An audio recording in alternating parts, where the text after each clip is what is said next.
Well, welcome. Today is Sunday, November 3rd, and we're going to do a 3-card tarot card reading using the traditional or classic Rider-Waite tarot deck.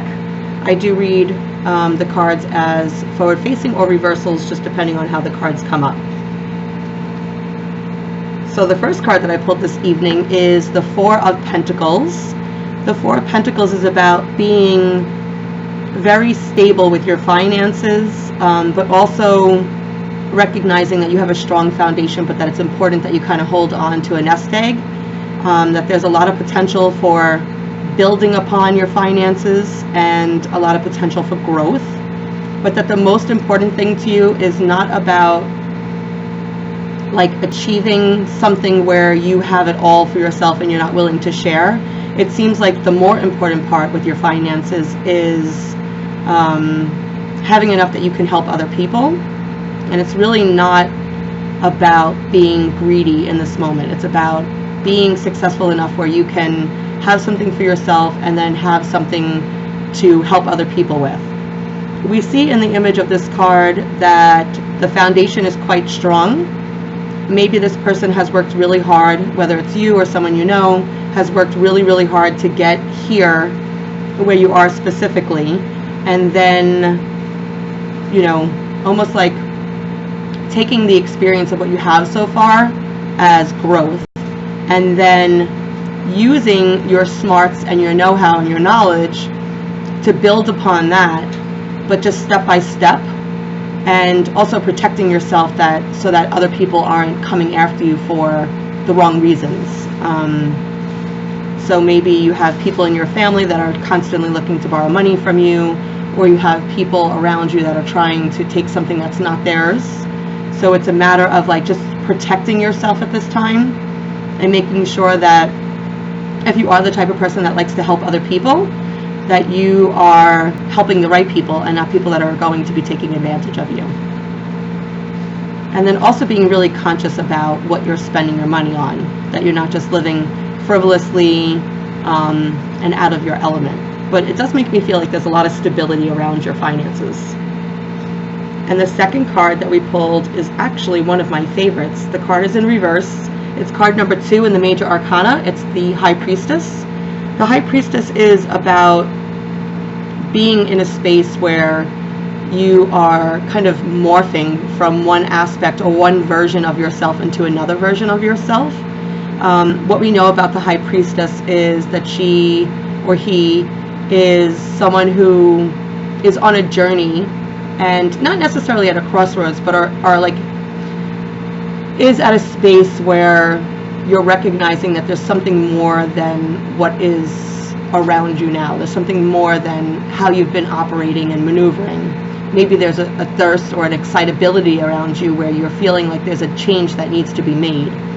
The card is reversed, so it makes me feel like you're kind of just letting it flow and just going with the universe, and whatever's supposed to happen for you is going to happen for you. And maybe you're not about creating your destiny right now, but just kind of like living in the moment and letting the universe guide you. Maybe you've been really connecting to the moon lately. Maybe you've really been feeling the effects of this Mercury going into retrograde, or the energy of having just coming out of the new moon as we start to move now. The full moon is about a week away. So as we start to move towards this, the full moon is a week away. So as we start to move towards this full moon energy, maybe you're just aligning yourself with the energy of trusting the universe to show you what it is you're supposed to be doing and where you're supposed to be going. And you're not like crazy in the space of trying to overachieve everything. And just, you know, you're in the space of acceptance, which is great because we've been talking about that for like 2 weeks right now. And the third card, wow, this is really appropriate. The third card is also a Major Arcana card. It is card number 20 in the Major Arcana. It's called the Judgment. It's also in reverse. So interesting. So we do have to talk about at the end, like what this means for us. The Judgment is about, in a sense, looking for a connection to a higher consciousness to guide you. Maybe you're looking for the help of a spirit guide, a shaman, an ancestor, an angel, maybe somebody that's passed away around you.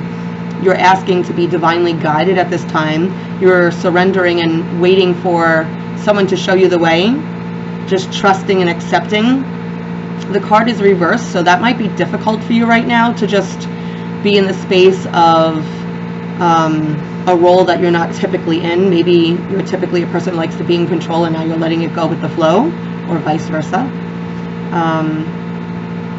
It may feel sometimes like your back is against the wall, and you may even feel like aspects of you are dying. And what I mean is like a spiritual dying. You might feel like aspects of you are kind of falling away or breaking apart, and you're recognizing all this change around you. Maybe it's a little uncomfortable because it's so much change at once.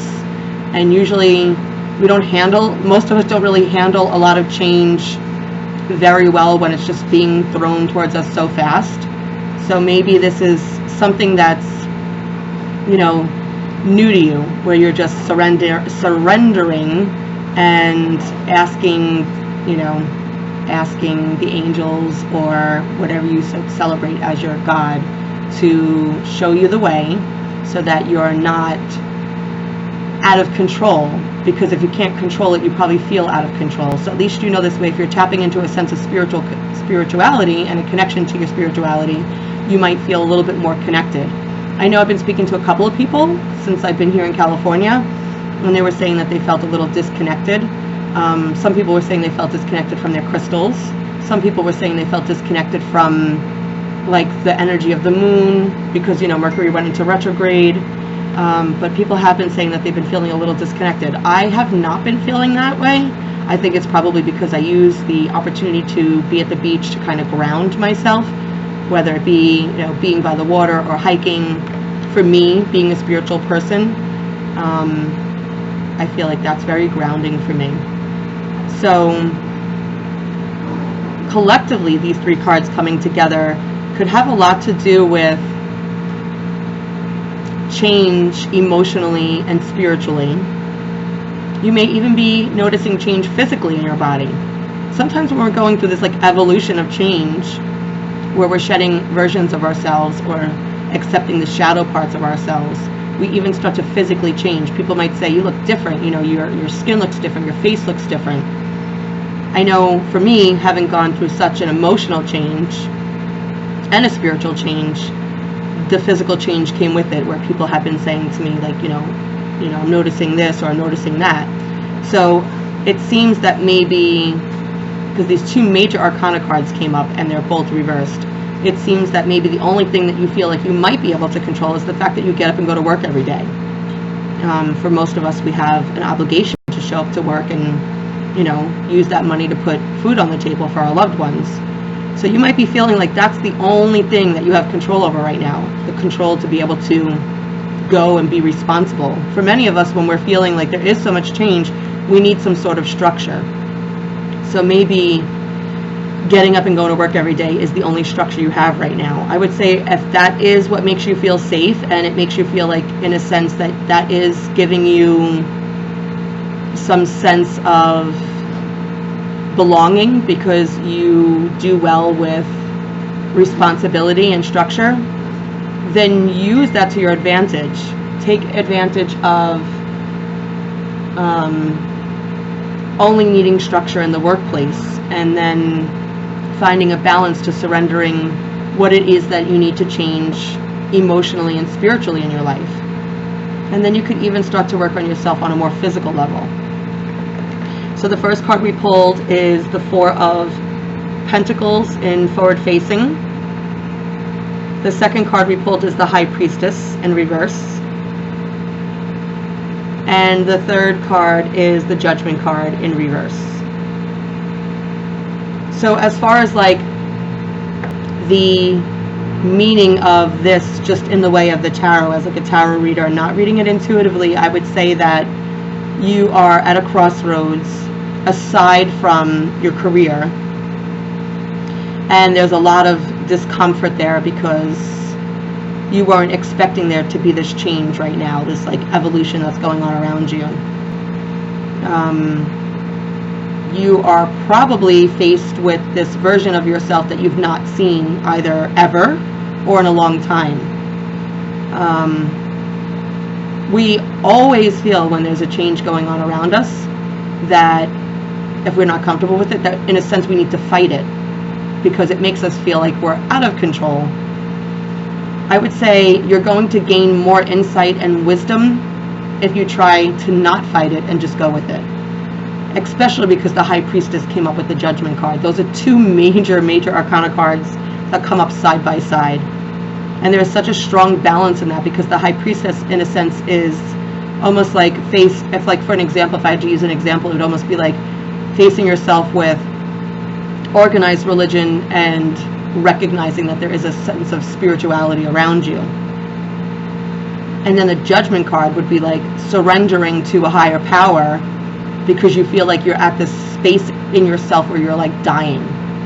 So when you think of the tarot in structure of the major arcana, there goes my New York accent, from 0 to 22 or 1 to 22, right? 0 to 21 or 1 to 22.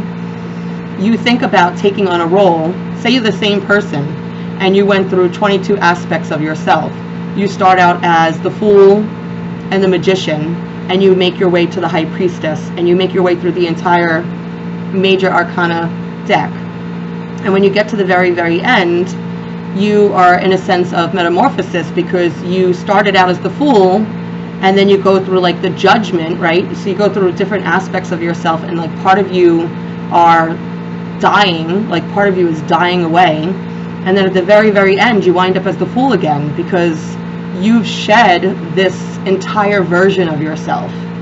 So the best thing I would say at this time is to just release any expectations on how you're going to handle it, and surrender, which is what we have been talking about for weeks, about surrendering, because you are like right at the end. You're right at this major challenge in your life, and the best thing to do is not fight it. It's funny, because we were talking about this today, like when babies fall down the staircase, right? You think about like how when you were younger, you used to hear people say, oh, like my baby fell down the staircase, you know, because toddlers, they get into trouble when they're little. And then, you know, the baby gets up at the bottom of the staircase. There's not a scratch on them. There's not a broken bone. It's because they don't have fear. So they, and this happens. I mean, it's not like we've never heard the story where somebody's child has fallen down the staircase. And they get up at the end, and, you know, either A, they're crying, or B, they're not. But there's no scratches, there's no broken bones, and they're fine. And most parents will be like, uh-oh, what did you do? Instead of going, oh my God. Because if you say, oh my God to the baby, they're going to realize, holy crap, I just fell down the staircase. But if you're like, oh no, what did you do? Or like just do something silly, they get up and they're like a little, shaken, but they're fine. There's not a scratch on them, because they're surrendering. They don't know about the fear yet. So here you are, coming into the card of the Judgment. If you surrender and you don't bring your fear, you will go through this change and this sense of metamorphosis more fluidly and more easily. So I would say, just, as a heads up, this change is coming. It makes total sense. Mercury's in retrograde. We're transitioning from the new moon to the full moon. So there's a lot of energy, and we're also in the sun sign of Scorpio. So there's always a lot of energy when we're in the sun sign of Scorpio, let alone a retrograde during Scorpio and moving into, the energy of the full moon. So just tread lightly, go easy, and just surrender. And if the only thing that's going to make you feel safe in the sense of structure is getting up and going to work every day, then just at least do that, Well, to our YouTube community, I thank you for logging on with me this evening. You can catch us on our YouTube channel anytime you want to see any videos that you missed. And we go live on Instagram at Breathe Inspiring Gifts about 6 nights a week.